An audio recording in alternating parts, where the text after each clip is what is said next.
Kalau kita nak buat kuih Melayu, kita pakai kelapa parut putih. Sebab kita tak nak kulit ari tu nanti tak cantik putih tu. Kelapa tu kita nak putih untuk buat kuih. Tapi kalau untuk masak lauk, lagi banyak kulit ari dia, lagi banyaklah santan dia. Maksudnya, bila banyak kulit ari, kelapa tu tua. Bila kelapa tua, banyaklah minyaknya. Kalau untuk yang masak-masak ni, lagi tua dia lagi sedap kan. Dia ada minyak dia tersendiri. Ya. Macam hari ni kita tak ambil santan, tapi kita ambil kelapa dia kita parut. So dia 2 in 1. Selalu you ambil santan saja, dan you rasa santan. Yang ini kelapa ada, santan pun ada. Assalamualaikum, hai semua viewers. Okey, hari ni Kak Zaida nak share resepi masak kuning berempah. Alhamdulillah.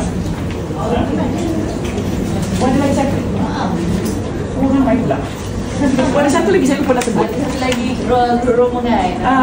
Ini pun selatan juga ya. First sekali kita panaskan sedikit minyak. Minyak terpulang. Kalau puan tak suka minyak banyak, puan agak-agak lah. Cuma jangan terlalu sikit sebab kita nak menumis. Kalau tumis minyak terlalu sikit, tak dapat nak dapatkan bau tumis tu. So Kak Zaida nak tumis ni dulu. Bawang kita dah hiris atau mayang bersama dengan bawang putih saya dah kerat-kerat ni. Ya. So kita tumis ni dulu. Kita tumis sebentar sampai dia ada bau sikit, baru kita masuk daun kari. Okey, kita tumis sampai dia ada sedikit lah bau bawang, baru kita masukkan daun kari. Sementara nak jadikan bawang ni, kita nak kisar. Okey, yang kita nak kisar adalah bawang putih. Tadi 10, 4 kita kisar. Ya. Bawang besar tadi 2 biji, 1 kita kisar. Okey, lada hijau dan halia. Kita masukkan ni juga gajus dengan badam. Kalau puan malah nak kopek kulit dia tu, masuk je. Tak apa. Dah jadi lauk dia tak nampak nanti. Ya. Okay, kita masukkan. Dan kelapa parut, jangan lupa kelapa parut. Masuk semua. Kita letakkan air untuk nak mengisar dia.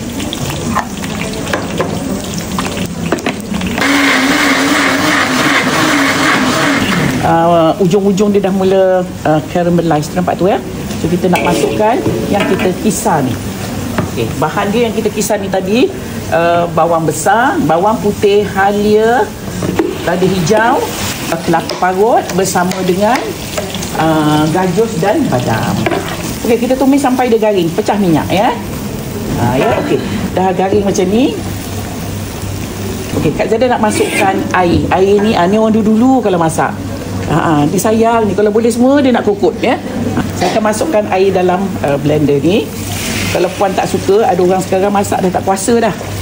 Kita masukkan sedikit air. So kita tunggu sebentar sampai dia pecah minyak macam ni. Ya. Maksudnya dia dah masak lah ya. So kita nak masukkan rempah. Rempah dia satu je nari. Dengan serbuk kunyit, kita guna jintan putih. Okey. Okey, kita tumis. Nampak? Masuk aja jintan, dia dah ada bau tambahan, bau jintan. Sedikit lagi air. Okey, kita tumis sikit lagi ya.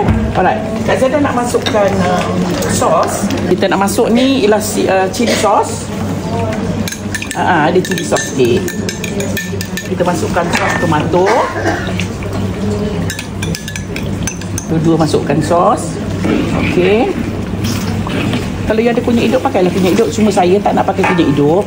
Saya tak nak, kunyit hidup kan kena blend. Saya tak nak nanti saya punya blend dia kuning. Puan kat rumah tak ada orang tengok blender puan. Okey, now kita nak masukkan garam. Dah masukkan garam, kita ratakan dulu garamnya. Alright, sekarang ni kita nak masukkan ayam. Jangan risau, cukup insya-Allah. Okey, kita balik-balikkan lauk kita.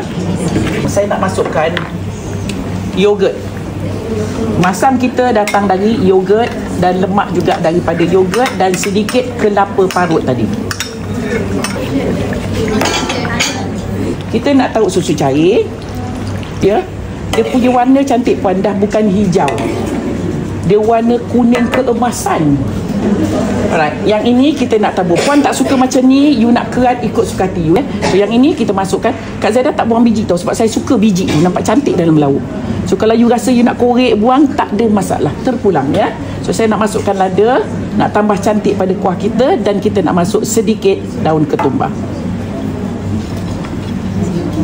Tak suka daun ketumbar, tak payah letak je daun sup.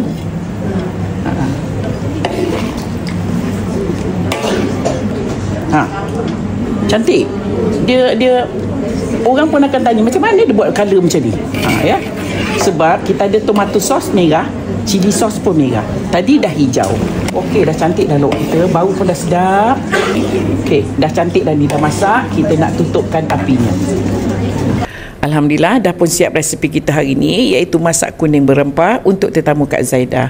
Untuk perempuan di luar sana, selamat mencuba.